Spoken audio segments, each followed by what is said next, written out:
We're closer to the Houston Texans draft. The Texans at some point, I think, need to get a tight end. Is this a massive position of need for the Texans? I don't know about that. But it's definitely something that they need to add to. Who do they have going into next year? Well, obviously Dalton Schultz will be back, but he frustrated a lot. Hand's not the best blocker. Cade Stover had some moments as a rookie this past season, but he's not looking like he did at Ohio State with C.J. Stroud. Brevin Jordan's a good blocker and has some speed, but he missed all of last year. Will he be the same player again? And the news that we got over the weekend is that they re-signed tight end Irv Smith, who they brought in the middle of the year last year, but you didn't really see a whole lot out of him. Tight end is a position that is worth addressing at some point. Say somebody falls that's high up on their board. Do you take him over a position of need? I definitely think the Texans should think about it. Interesting to note, as far as tight ends go, Owen Daniels, the greatest tight end in Texans history, will announce day 2 picks for the Texans. Good. Owen Daniels and not Sketch, a person who is cosplaying as someone with autism who's done gay porn and now streams. We don't judge people who do that. But I would rather have Owen Daniels than somebody who is clearly pretending to have autism for clout who also did gay porn announcing the pick. Personally. Yeah, I could do without. I could do without the autism at very least. I could do without either. Stolen valor. Like one or the other, buddy. Yeah. Don't do both. It'd be very funny if they're like gay porn star sketch. Gay announcing autistic gay porn star. No, if he just like wasn't if he didn't do the streaming stuff. It's just we only know him for his OnlyFans work. We got some interesting quotes that we're going to have for tomorrow because the Houston Texans are meeting with the media. This quote from C.J. Stroud, we'll dive into tomorrow. C.J. Stroud said his heart sank when he got to talk to Steph Curry after the Rockets-Warriors playoff game Sunday night. His heart sank. Steph tell him, I'm going to kill you. Like, I'm going to end the Rockets' chances. And then I'm ending your chances. I'm going to F the Lakers up. Then I'm going to end you. Weird. Anyway, it's that time, guys. The Texans, I think they should at the very least think about a tight end in the NFL draft. So let's get back to what we do best. We don't know much about the NFL draft. We're not experts. We're not scouts. What we do know is that Lance Zierlein sometimes unintentionally writes very erotically about scouting, about prospects in the coming NFL draft. So entirely using Lance Zierlein's erotic language, we will figure out what tight ends the Texans should add to their big board. You know Lance Zierlein for his mock drafts. This is where the problems start in my hometown. I pass on C.J. Stroud. But have you ever read his scouting reports? Look at the body. Look at that bubble butt. They're power generators right there. We're going to pick who the Texans should draft entirely based on these things he actually wrote. He's a little stiff in the hips. Ooh. They fall down hard and long. And now, our unintentionally erotic big board. Goodbye horses slaps. Tight end number 1, Tyler Warren from Penn State, who is this year's edition of the can't miss tight end prospect, which I feel like we get one per year. Brock Bowers actually living up to that mantra last season with the Raiders. Tyler Warren, per Lance Zierlein, is the ultimate whatever, whenever player. Whoa. All right. Always ready to go. Sounds like he's taking some Rise, R-I-I-Z-E.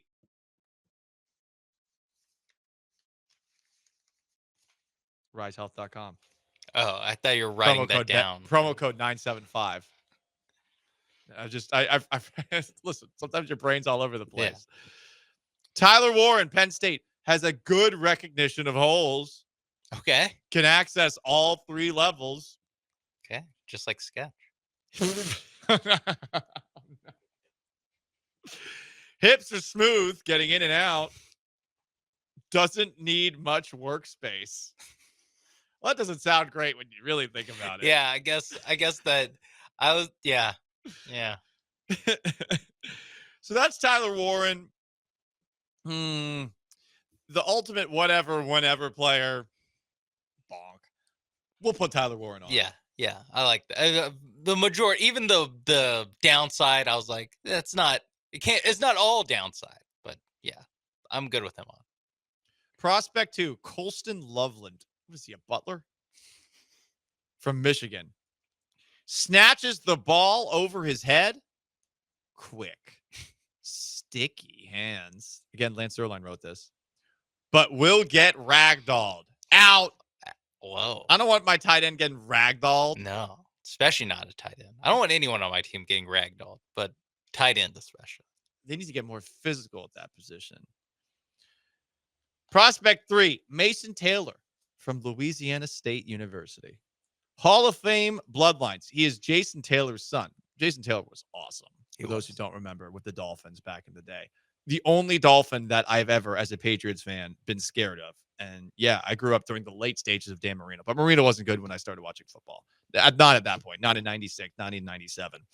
Feels defenders around him. Enough juice to run the seam. Needs to improve his physicality. That's not great. Requires better technique and needs to bring his hands inside.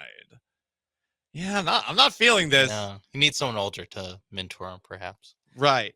Hopefully not his dad. No, I just mean, a veteran presence. Right, because his dad played Like Jalen defensive Green's end. getting. Yeah, I don't mean mentoring like that. No, I mean his dad played defensive end. Mm-hmm. He's a tight end. Yeah, off my board. No thanks. Prospect 4, Elijah Arroyo. I don't know if I did that right. From Miami. Struggles to beat man coverage. Soft. Ooh. Sudden hands. Comes off the ball. Needs a clean runway to get it going. Oh. What does that mean, Lance? Sloppy hand placement. Okay. So he's not he wants it clean to get going. He doesn't want a lot of blockers in front of him, Yeah, this sounds like another guy who's not physical enough for me. No thanks. He's out. Up next. This is the prospect I have heard of that everyone's not sure if he'll be good because he played at Bowling Green. Harold Fannin Jr. Crafty in space with the know-how to beat. Refuses to go quietly. Oh, yeah. Love that. Tight throughout his lower body. I'm going to put Harold Fannin on. If Harold Fannin falls, I would definitely think about it. Yeah, hopefully, maybe Owen Daniels gets to announce him. Mm-hmm. Up next, Terrence Ferguson. I almost read turd. Sorry. Turd for Ferguson. McDonald and Burt Reynolds. R.I.P. to both. Terrence Ferguson from Oregon shows ball skills and body control. Gets every inch of reach available. Oh. This is interesting. Capable of banging. Bang! Through an uncommitted tackler. All right, so this guy's throwing people around. Yeah. I'm putting Terrence Ferguson on our board. I'm good with that. Up next, Thomas Fedone II, Nebraska. Long and linear, but will require additional mass for his long frame. No, I want a big guy. I need a big dude playing tight end. You can isolate that if you so choose. Up next, Mitchell Evans, Notre Dame. And again, all of these draft reports are actually written by Lance Zierlein, and I don't know why they're so unintentionally erotic, but they are.